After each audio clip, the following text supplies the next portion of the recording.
Guys, can I just ask you to just really quickly introduce yourselves? We'll start with Dan.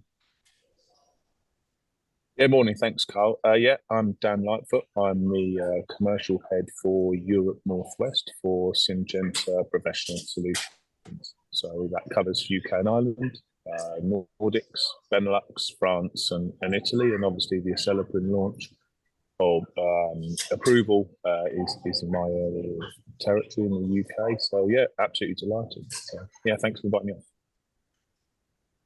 Yeah, hi Karl, Glenn Kirby here, Syngenta Technical Manager across EARMI, which is a short term for Europe, Africa and Middle East. But as we kind of went through this process, most of the work was when I was in the UK role, just covering the UK specifically. But we've now got Sean in there doing that, so I'm kind of asked far and wide a little bit more now. Brilliant. I think we'll just retouch upon what we were just talking about. How are you guys used to be greenkeepers? So just because I think that's relevant, Really relevant. greenkeepers, working on behalf of greenkeepers. So just both of you, Dan, you're a master greenkeeper. Where did you earn that certification? I did that when I was at Bearwood Lakes. So I was at Bearwood Lakes as course manager for 10 years. Loved it. Best job I ever had. I loved the golf course, loved the job. It was fantastic. Before that, I was a lecturer at Merriswood, and then I was a head greenkeeper at Gatton Manor before that. So yeah, been a greenkeeper, since finishing my A levels really. So yeah, no, it's brilliant, and and that role and those roles gave me a great kind of opportunity to work in Syngenta in the role that I am, and kind of supporting and working with course managers and turf managers across the country and now across Europe. So yeah, fantastic, absolutely loved it, and I've been a member of BIGGA since I was 18. So it's really important to me. Being a master greenkeeper is important, but being a member of BIGGA is really important. And Glenn was talking about earlier how I think when you're in a role like this as Syngenta, you care more about the course managers and what they need because you've been there and you've been and done it. And I think that's one of the things that drives Glenn and I on to do the best job we can for Syngenta, because we know that we're helping people that in jobs that we've already done. So it's a real honour and privilege to be able to do that, I think. Glenn, do you agree? Yeah, no, absolutely. I mean, I went into greenkeeping as a young kid, straight from school. Absolutely loved it, and it was my everything for years. Like, it got me so many opportunities to travel the world and work in different places, meet people that were passionate, and I absolutely love the greenkeeping industry.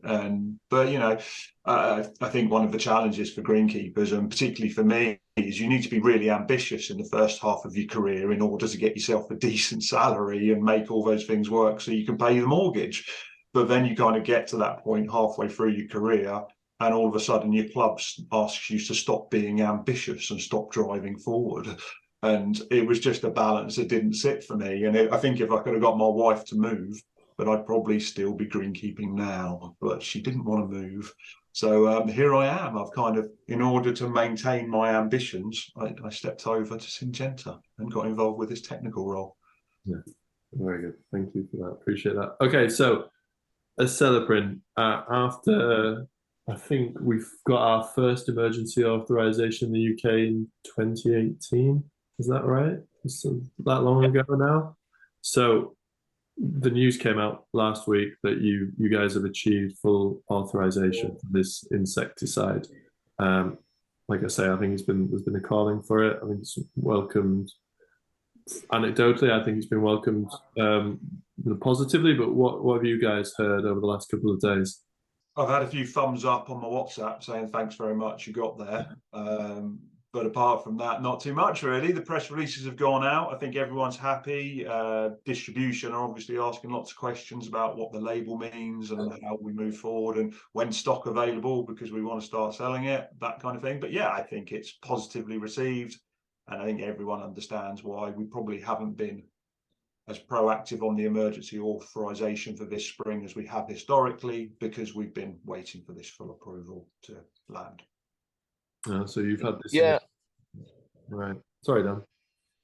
No, sorry. I think one of the other things is we have had the emergency approval for the last few years, and so therefore it hasn't had the same feeling of, from nowhere to this launch and it's great, like maybe we would have had with something like Strata Elite. I think this is very much a continuation of a journey and a story and part of that. So we've probably taken consciously a different approach.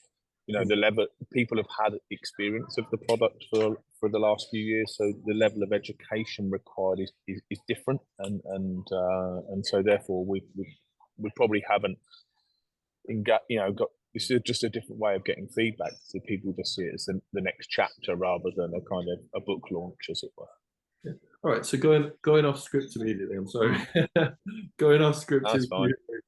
Because you're curious, you piqued my interest there. What's it like? Like, I'm terrible at secrets. Awful. Can't keep a secret. So, what's it like working somewhere like Syngenta, and you know this is coming, you know it's gonna, or you believe it's gonna have a positive impact on the industry? What's it like? How do you keep tight-lipped? Is there excitement in the ranks? How does it work? Well, I'll give a kick off to this one because I've been in Syngenta now 9 years, and I know full well from bitter experience that if you then, there were so many times in Syngenta you go, right, we're going to tell everybody it's ready, and then you don't get what you want, or it doesn't come out how you want, or it's delayed. Working with CRD is an incredibly slow process, and so I think I've just got very experienced at going, it will be there when it's there, and we'll tell everyone when it's there. I think in the first couple of years working with Strata Elite and Eternity and a load of other products that we've worked in a similar manner to deliver, you've got so excited and you've wanted to tell everyone. But I just think that the golden rule is when you've got it, then it's time to talk about it, and you become, I don't know, slightly calmer about it the longer you're in Syngenta. But the first couple of years, I was like a kid at Christmas when these things come along. But yeah, just a bit like any job experience, kind of changes how you manage it. I think I don't know. Glenn's been in Syngenta in a different role to me, so he maybe has got a different opinion. Yeah, I think I learned a valuable lesson here from a very wise course manager once, who told me never to give a time on a frost delay, because you'll always be held to it. So if you said, the frost will clear at 10 o'clock, you could guarantee that frost wasn't clearing till 11 o'clock. And I learned that lesson very early in my greenkeeping career, to say, I'll let you know in half an hour. I'll let you know in half an hour. And that's very much how I deal with this now, is we'll let you know when the letter lands on our doorstep, and we'll let you know what the letter says. Because genuinely, we don't know what that label is going to look like until it lands. And when that lands, we have to read it, we have to look at it, we say, is this feasible, is it workable? Not so much in turf, but in ornamental controls, we've had some disasters when labels have landed and they've just not been usable for the market. So we just have to say, sorry, you're just going to have to wait. Acelepryn's been a little bit different because we've had these emergency authorizations throughout the last 5 years. So they've allowed market to look at it. But outside of an emergency authorization, no one would have known anything about this until it landed today. So that's a real kind of insight into how much work goes in a normal product. The only reason anyone's seen this is because of the emergency authorization. So there would have been all of this work and no one would have known anything about it until it landed last week in a normal situation. So I do want to come I think that's an interesting point, Glenn, because there's a bit of a misconception. We don't write the label.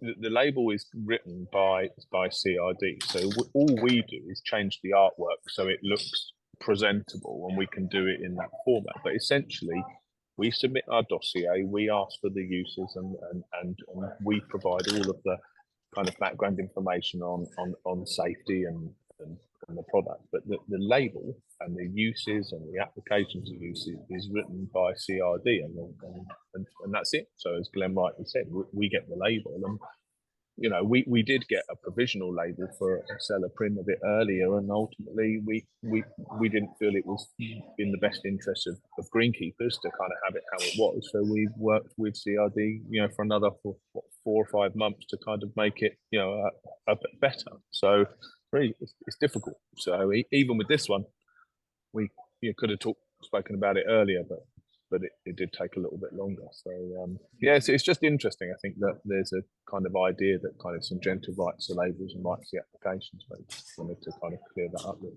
Yeah, that's our job, to present all of the data to CRD and then let them work out how industry is allowed to use it. So there's a huge amount of work goes on behind the scenes to build dossiers, trial data, safety data, environmental data. All of that gets submitted to CRD, and then they take that and they develop the label from it, and then they send it to us, and we find out then what we're allowed, how industry is allowed to use it.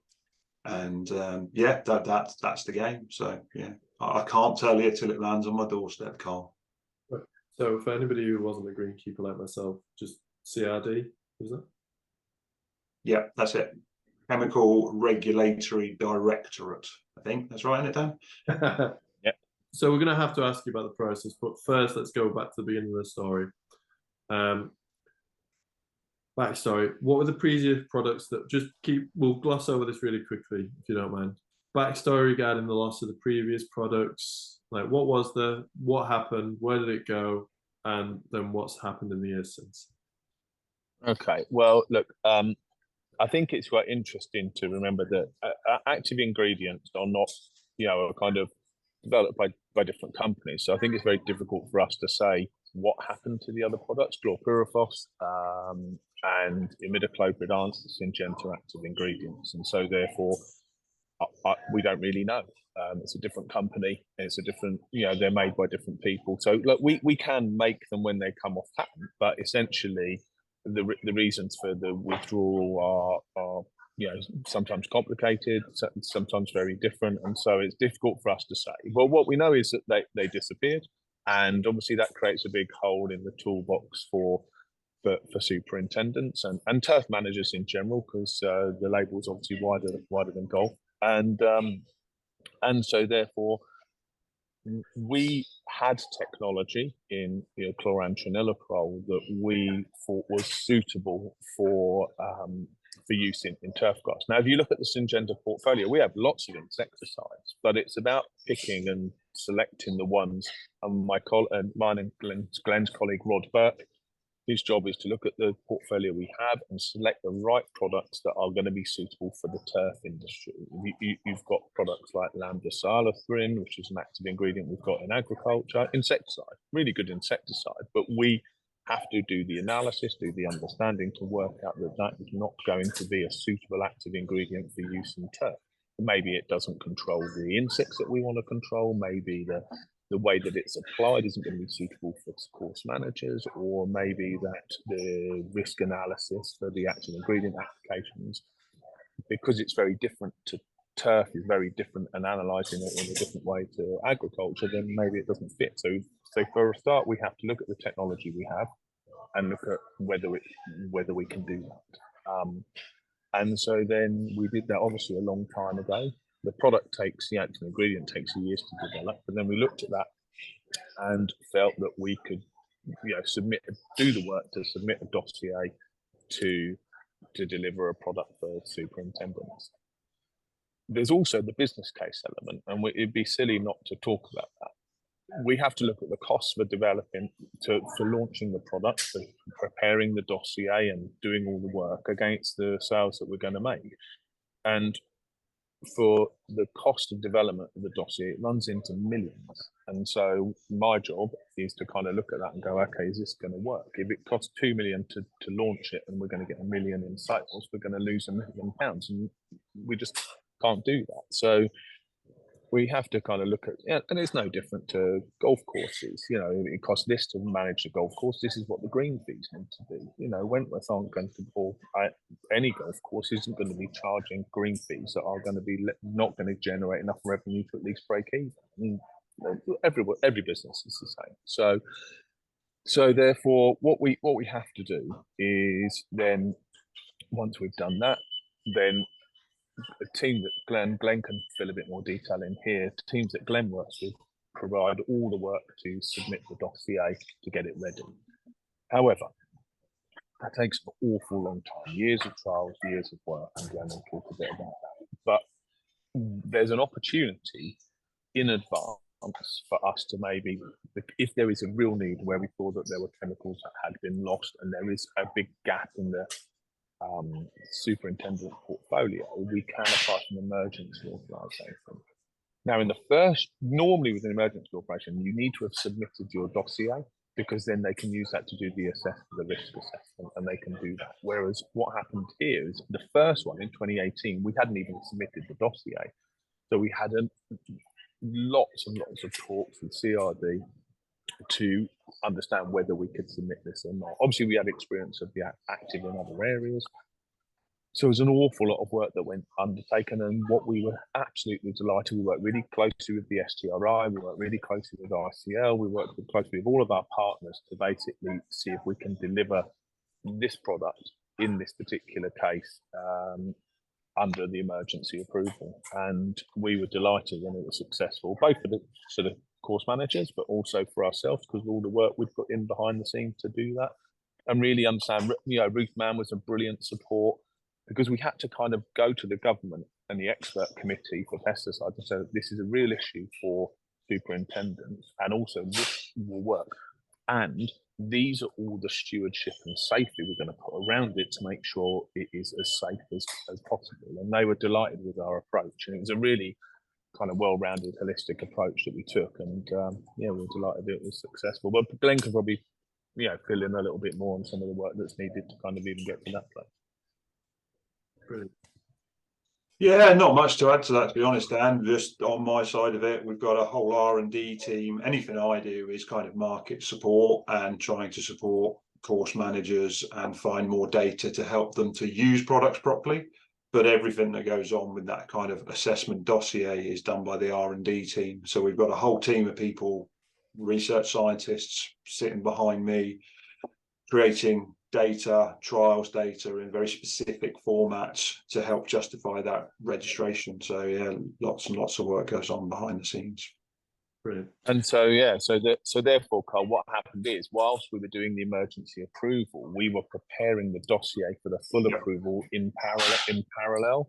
So Glenn's team and all the R&D team are working on that. My job is to kind of take that and keep developing that, and then we got to the point where hopefully we would be able to, have a full approval for the product. And there's been so many hurdles and bumps and meetings and stuff to get to this place. It's unreal, really. But it's been a long old process, and started with essentially just an active ingredient. So one of the things I really like is, Glenn, is your social media. Like you're constantly asking greenkeepers around the country, have leather jackets emerged yet? What are you doing? That real almost socialist sort of community, like, tell us what you need and we'll work on that. So it's brilliant. So many people have been able to lend their voice to this process as a result. So that the main problem for Acelepryn, the reason you brought this in is to battle leather jackets and chafer grub numbers. Okay, that was what was the real struggle is. So that research that you've been doing, those conversations you've been having over the last few years, what have they told you? Have they told you these doomsday scenarios are appearing, that airplanes are falling out the sky because of bird strikes and things like that? What have you learned through that? No, well, we've learned a lot. So number one, that pest tracker initiative, that ability to gather and track data fed in by the users has been brilliant, because all the way through those emergency authorization processes, we had to justify those every year. We had to put stewardship in place to make sure that the emergency authorizations were being done properly. And the whole pest tracker data thing was all part of that submission process. So by people getting involved and helping us out with pest tracker has meant that we have managed to keep those emergency authorizations until we got the full registration. So that was part of the process. Two, we learned a lot of information from it about timings, about how big the challenge was, about whether we were shifting the needle. We weren't going to solve the problem overnight, but could we nudge the needle in a positive direction by improving timings, improving application techniques, doing all that kind of thing. And, if we look towards, now we've got Acelepryn, and I'm very, very nervous that we move back into a situation like we were historically, where we relied on one product to solve an issue. And if you read stuff that I do and listen to the podcast that me and Henry from ICL put together, everything should be about integrated practices. So that isn't just chemistry, that's good cultural practices, that is going to be biological products in the future, and it's going to be digital tools as well to help timing. And Pest Tracker has been the beginning of our journey on that. We'll invest more and more, because it's proved to us, when you get the timings right, when you understand the pest properly and you understand the chemistry properly, you can add them up. And in the background, we've been monitoring how successful people have been with Acelepryn. We've been doing the trial work and looking at the timings. We've been gathering people's data.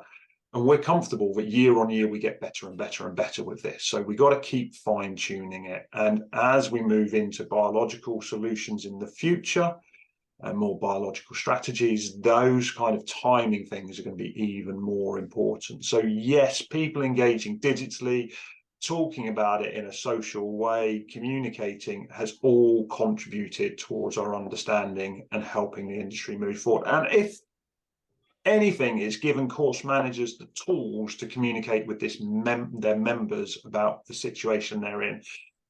My default setting is always as that course manager that was sat in a Greens committee room, having my ear bent by an awful lot of committee members. And I still feel that every single day, that pain of those meetings. So if I can provide course managers with enough information to sit in that room and answer back in a succinct, accurate way, then that's the bit that I get, that kind of sends me home at the end of the week happy that I've achieved something. Brilliant. Yeah, I think, Karl, one of the things that we realised quite early on was we didn't have as much knowledge as we thought we did have. When we first started, we were like, right, this is going to be brilliant. And then we realised, actually, because we had chlorpyrifos, imidacloprid, it was fairly kind of, effective broadband applications with wide labels, that we hadn't had to really understand the flight times, and we didn't really understand how the pest moves and where it sits in the profile, and probably we just didn't. We really realised that we didn't have as much knowledge. So Glenn did an amazing job of really driving Pest Tracker and doing lots of research and really throwing himself into it, especially when he was in the UK technical role. He did an amazing job of generating more knowledge to then give back to the industry, because we realised that probably we were a little bit short, and it's been a fabulous process, if for nothing else but to kind of understand that a bit more. It has. And actually, if I think back to my first Acelepryn presentation, in that first year we got an emergency authorisation, it was completely wrong. What we were presenting as facts to people, Syngenta were presenting as facts, was crane flies will fly in August, and this is when you should apply. And we were wrong, and we had to do a lot of work to understand that. And we were wrong because we'd gone back to old school thinking of just looking at the textbooks and not doing the work on the ground. And we did that work, and it was great. And we were also looking to America to see how they were using it, but actually it was the wrong use case for the UK. We had to do our specific work. And what is so nice about this role is I get given the time and the funding to work on stuff that is country specific, to come up with solutions that work for the UK. And I don't see many companies investing that way, in giving us the space to do things properly for each country specifically. And now I cover a wider area. I get to see that going on in France. I get to see it going on in the Nordics. I get to see it going on in Germany and Italy. And that's what's really nice about this role, is we start to build specific things and learnings across all the countries, but it's not necessarily the same. And that's a really important thing to note when you're looking overseas for advice. Okay. Has Brexit a distinction from the EU now? Did that chuck any spanners in this works? Yeah, I think actually it's a really interesting point, because if you look at historically, we had a similar portfolio to Ireland and similar labels to Ireland, because we were all part of that. And normally Ireland would get their products as a mutual recognition from the UK. However, now it's very different. We have to submit our own dossier. It makes it way more expensive, because obviously it's essentially you're submitting the dossier to another individual country rather than then sharing the cost across Europe. So yes, it makes it more expensive. However, I do think that now CRD are working their way through realigning themselves as a kind of independent unit outside of Europe. But then that I think in the longer term, they will have a more pragmatic approach, and I think that will overall be better. But if you look at the difference between the UK and Ireland approvals, they're completely different. Absolutely completely. The labels are completely different. The uses are completely different. And so therefore, and they're on that basis, whether the longevity of the product's going to be different. But I think actually, although there's been a lot of, hard work and re-understanding with Brexit, I do actually see a positive solution in the longer term, actually, for UK greenkeepers having the tools that they need, but in a more integrated IPM strategy. Yeah. Okay. Did you just? I'm curious. Maybe a quick answer. Did you have to, as we went through the leaving the EU process, did you have to relearn things? Do you have to start again, or could you continue that process that you were? Because we said, this has been going on since before 2018. So did you have to rip up paperwork and start again? Anything along those lines, or was it easier than No. So some of the yes and no, I guess. right. So what because some of it's interpretation, some of it's about where CRD want to take their new strategy, what they see as important and not important. So understanding CRD's new ways of working. Essentially, a lot of the trial data is trial data, and you can use that, and it's fairly simple and it's similar, and you can transpose that across. But obviously we had there's changes in Ireland, Northern Ireland, GB. It's been very, very complicated, very, very difficult. But also I think it's just understanding with CRD how they're going to assess it, because they've essentially got their own rule book now that they can drive it in their own direction. And it's been interesting, but I think we've learned a lot along the way about how we present things, how we work, how we communicate, and also building relationships that we probably didn't previously have. So wouldn't have to say we had to start again, but we had to kind of just develop new ways of working that I think hopefully will stand us in good stead going forward. Ken, I want to emphasize that point about you talking about integrated turf management, that this isn't, or well, you tell me, this isn't that one product that you do that's going to solve all your problems. But I think people will be, in the wider public, will be reassured that this is just one tool, and we're also want to push sustainability and all these other holistic turf management things. Yeah, you would agree along those lines? And yeah, absolutely. So if we look at where we were maybe 6-7 years ago, solely reliant on one piece of chemistry, and we just managed greens and putting surfaces and playing surfaces however we wanted and relied on that to solve our problems. That's a really bad place to be whenever you're relying on one thing to solve all your problems. So what we're now doing is we're talking about aeration strategies. This is with leatherjackets alone. So we're looking at aeration strategies. We've been able to fund some really nice work in there. Fertility programs, that has an impact. Timings of the year that we apply fertilizer and try and move things forward. We're looking at timings of Acelepryn, and also digital tools to try and support it. Now, what we're looking at in the pipeline now, because it's taken 5 years to get the product here, but don't think that this journey stops here. We've got all of these other products we're looking at and screening at the moment. So as we invest in those and try and bring those to market, we don't know what their roles are going to be as well. And we've done some work recently with nematodes, and we'll be introducing integrated strategies with that to try and introduce more robust and more consistent solutions for people. So Acelepryn by itself should not be the one thing you reach for to solve a leather jacket problem. It definitely plays a role, and it is important, and it is the absolute gold standard best that we've got. But we have to look at everything else we do around it to try and build that solution. Now, Acelepryn, we had to submit a load of environmental data to support it, to make sure it is the safest product we can possibly get to control things. And it has no impact on worms, minimal impact on bees, which is why we need to absolutely apply it in non-flowering areas. And yeah, just lots of work to do. It makes a course manager's life much more complicated, because we can't just rely on a bottle when we see damage now. We have to think about all of this in advance and be proactive with it. And yeah, it's something I love talking about, and it's a lot of work though. It's making golf course management tougher, but more skilled.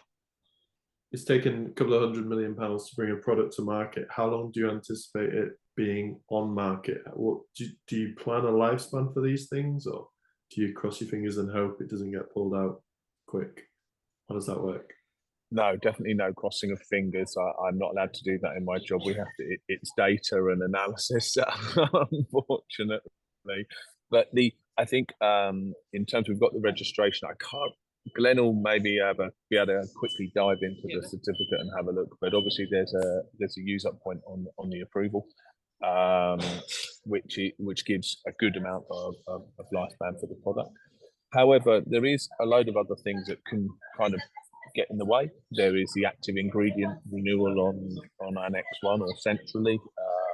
Obviously, Brexit's kind of changed some of that, but also there may be new studies, there may be other things, so you never quite know what's going to happen. But obviously, we submit the approval based on the hurdles that we have. We've got a ban for the product in the approval, and so therefore, yes, course managers will have it for a good while to really understand it, to be able to learn it, to optimize it for their site, to understand how best way to get it to work for them. So hopefully we've got that. Yeah, obviously the longer the approval lasts, but also I do think that there's an R&D element where we're continuing trying to find, even more chemicals with higher levels of efficacy, with higher levels of, with all the kind of remits that you want from improving products. If you look back over time, back from 1950s to now, the chemistry has improved beyond recognition, but we expect that to then improve again over the next 50 years. So we're continually, as an R&D company, trying to develop new products, new ideas, new solutions, and also, this is the first product we're going to really drive it as part of an IPM strategy and integrated. And I think Glenn can probably talk a little bit more about that while he's here. Yeah, no, I'm just trying to pull the label up and find that date. So there is an authorization end of the date on the label, but so that is end of 2025. But that is simply where the active ingredient gets looked at again, and we're confident at that stage that it will get renewed for active ingredient. So we're confident this is certainly with us for the short term, medium term, and long term is a whole team of data and analysts looking at all of this kind of stuff long term. We do continue to invest heavily on that, in that pipeline. It's Syngenta's business to be looking on the horizon and looking at what the future of chemistry looks like. The pipeline is so long for these products. If you think about Acelepryn, that probably had a 10-year life at least before we got hold of it to start the registration process. So the work on Acelepryn started 15 years ago when I was a young greenkeeper sat on the fairway mower, not really thinking about anything of this kind of stuff. And that same work is happening now. We're screening loads and loads of things with kind of registration dossiers that we think will fit the future. And we hope there's loads of overlap on that. We hope that we get those products to market whilst the Acelepryn is still there, and we have lots and lots of tools to offer people down the line. It's a really exciting area to be working in, and it's nice that the funding's there in order for us to invest in those areas. But we're confident we'll continue to bring products. Will they look like Acelepryn? Possibly not. Will they be things that are a little bit different? We'll need some different application techniques. We'll need some different thinking. We'll need a higher value placed on application, probably. But that's okay. You know, as an industry, that's where we work towards, and we work towards a greener and better future that continues to offer golfers the conditions that they've come to expect. Greenkeeping as an industry, if I think back to the 90s when I started, we had loads of tools in our armory, but if I'm honest about the conditions we were producing, nowhere near as good as we're offering now. We're much better now at producing golf courses than we were when we had far more chemistry available to us. That's because we've got much better at integrated thinking, and we've just got to continue that way. You're gonna have to explain to me how you test the safety of a product. You know, you said it has no impact on worms and bees and things and people, right? That's the most important thing. Well, arguably. How do you test it? How do you test safety? Well, we've got a huge team behind the scenes that invest an awful lot of time and money. No, there's not I'm aware of. But yeah, a huge investment behind the scenes to build all of that together. And the early submissions that are put in, the dossiers are huge. So it's not something that I get involved with. Dan will probably have more conversations with people who are doing that than I do. But those early submissions for human safety, for environmental impact, they are massive documents that get done inside the big Syngenta wheelhouse. But yeah, it's a huge amount of work by a lot of very, very smart people. Okay. Yeah, I think I could add to that a little bit. You've got to go back a couple of steps and remember this is an active ingredient developed for agriculture initially. So it probably costs to do a lot of the ecotox environmental studies, which are absolutely imperative to allow to develop this chemical, probably cost about £300 million. And so therefore that what our job is to take this technology that is developed by the wider Syngenta organisation and then look at where is appropriate for turfgrass use. So we take the dossier, we take the safety studies, we take the environmental studies. And if you think right at the beginning, loads of chemicals are tested, and this is the only one that makes it through out of that, you know, batch, hundreds of thousands of actives. It has to pass every safety data, environmental toxicology, you know, human bystander exposure. All of the safety measures have to be passed, but also the safety measures are put in place by the government. So the government have a set select criteria of safety that based on this usage period. So, for example, if you look around elsewhere around the world, the application rate for this product is different because the rate that we have is based on the government's level of safety, and they said you know, if you apply it according to the label, it's perfectly safe. If you apply everything to the label, this is the rate you're allowed, this is everything you're allowed. And all of those assessments are done, you know, by the government. We don't say, oh, it's safe. The government says this is the criteria you have to meet for it to be safe. And our job is to make sure it meets that criteria. And as we've seen over the time, basically the levels or the hurdles that you have to get are rightly becoming higher and higher and higher and higher. So the amount of chemicals that we have these days that meet all of those safe criteria are less. And the criteria are not the same from country to country. And so, yeah, the amount of work is millions of pounds, but also an incredibly amount of focus in terms of where we apply, how we apply, to when, you know, so it's a very, very complicated thing. I think what the course manager has to know is that it's past all the safety expectations, and if they apply it according to the label, then it's absolutely safe. Okay. But you do need to follow the label. You need to follow the safety data sheets. You need to follow the risk assessments. You need to make sure you're wearing the right PPE. All of that is on the label, but the government has said it's perfectly fine if you do use it according to the label. Brilliant. Might be a chance for a podcast plug here, Glenn. But where can people?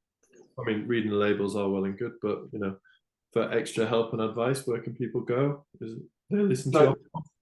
Yeah, so there's a few things. There's one on the horizon with myself and Henry from ICL, where we cover best use practice, trial data, and in next month there'll be a whole covering on Acelepryn and similar to this, really, a bit on the journey and where it can be used and all the rest of it. So there's lots of information in there. Sean, who is the UK technical manager, does a brilliant blog called Greencast Advisory, where he reports back on pest tracker data and gives advice on best application methods and new trial data and all that kind of stuff. So, and of course, on the Syngenta Turf website, there's lots of information in there as well. In the Greenkeeper International magazine, Karl, we do an insight article every month. So we'll try and target kind of leather jacket and chafer management articles around the right time of year. So we try and cover as many angles as we can to get that information out there. Digital, magazines, audio. We do try and get that information out. But of course, pick up the phone, find me on Twitter, send us a message. If there's anything you ever want to know, it's a small enough industry where I've got time to answer anyone who sends something individually. So yeah, we try and get it out there. Dan, can you tell me how you actually set the price point of the bottle, how much a bottle costs? How do you actually get to that number? A whole number of things, really. At the end of the day, we look at what, I think first off, we look at what is acceptable for golf course managers. I've got an experience of that. Glenn's got an experience of that. We have to look at kind of, well, what's an appropriate cost for that kind of technology. So that's where it starts. Then we do some market research. We go and speak to course managers and we say, look, we did a lot of market research around this to kind of say, okay, what would you prepare to pay? Which areas are you going to apply? Is it mainly for fairways or is it for greens? Because they're different price points potentially. So we do a lot of work to really understand it first, understand the demand, understand the size of the demand and understand all of those things. We don't obviously have all of those £300 million worth of costs on our P&L. So we have to understand what costs that we have for development, and then also we have to put a business case based on working out how long we think we're going to have the product for. So it's quite a complicated analysis.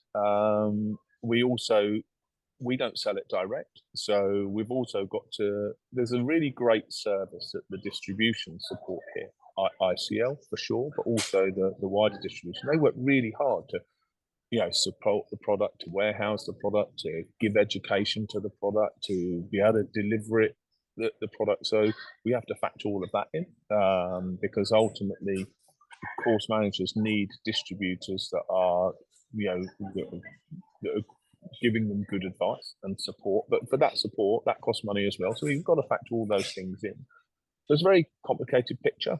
And it's different for every product. So for this product, it would be completely different for something like a biostimulant like High Pure or a wetting agent like Calibre. So there's a lot of complications, a lot of research. We do a lot of work, and then we kind of put a business case together and try and drive it through. We discuss with our partners whether they think that's right. We've got some historical knowledge of that's right, but also we do it and we find it's not right. When we originally launched Acelepryn in the emergency approval, we only had a small. It was seen as quite expensive because compared with previous technology, it was kind of very different price point. However, we had a lot of limitations around that. But going forward, we're going to have different pack sizes. We're going to have a 3 litre pack as well as a 0.6 pack. So it gives us a lot more flexibility in the costing. We also got different areas. So because it depends on what areas you get in the registration. So it's such a complicated process.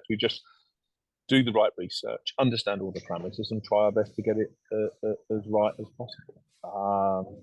Sometimes we don't, but it's yeah, some experience, some analysis, and some hard work. I think it's the best answer I can give you. Brilliant, thank you. And just by way of conclusion, I'm going to go to each of you on this one. How important is this to the industry? You know, and how did you feel? You know, now how are you feeling now? You're at this point in terms of yourself personally, but also the wider industry. How are you feeling, Dan, at this point?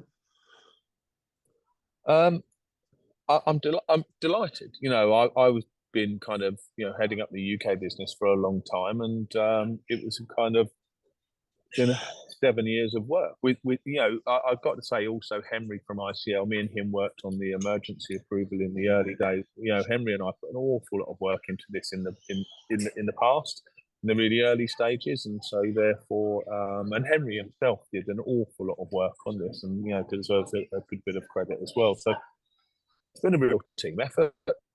Obviously, I've moved into a new role now, so there's somebody else that's going to kind of get all the excitement of launching this and kind of really driving it forward. But yeah, over the moon. But I think it comes back to me and Glenn used to be golf course managers, and I just think it's great to be able to. Our hard work has enabled us to provide a tool, you know, for another tool to go in the toolkit for course managers to be able to use that allows them to do the best job they can, and kind of that pleases me the most, I think. When yourself? Yeah, not too much to add really. Dan's done a great job there. I think it's such a big team with stuff like this. You cannot possibly imagine how many people have to get involved, and I'm just pleased for all of those. But for me in my current role, I just move on to the next country and we start the same process again somewhere else. So it's constantly ongoing. For me, for the UK, the really nice thing has been to use this as a tool to leverage some good, solid research and work into integrated strategies. And we will continue to deliver that and look for programs to help people out. And that's been the really nice bit for me. It feels like the whole, if we look at the last 5 years, where we were from our learning curve of thinking things hatched in August and we sprayed one thing down when we had a problem, we've now moved into a whole different world. And it's really nice to be involved in that journey and have so many people contribute. And, you know, and I've kind of mentioned everyone internally and Henry at ICL, but let's not forget all the course managers who've done trials for me and stuff out in the field. You know, particular note to Dan down in Newquay, Ian at Royal Porthcawl, Alan, and now Darren up at Turnberry. Loads of guys have done loads of work for me on trials. Loads of people have given me feedback. Everyone sends me pictures of leather jackets and crane flies hatching. It feels like as an industry we've really pulled together on this one, and it's just been really nice to be been involved in that process. And yes, really pleased that we can kind of draw a line under this product, but the research and the work doesn't stop here. In fact, it's already started on the other solutions that we're looking at for it. And for me, it just picks up again in another country now. So that's all right there. It's all good. All right. Thanks, Jen. Thank you for your time. Fascinating insight. Really, really interesting. I've learned a huge amount there. So thank you very much for taking the time to explain that to us. And we'll leave it there.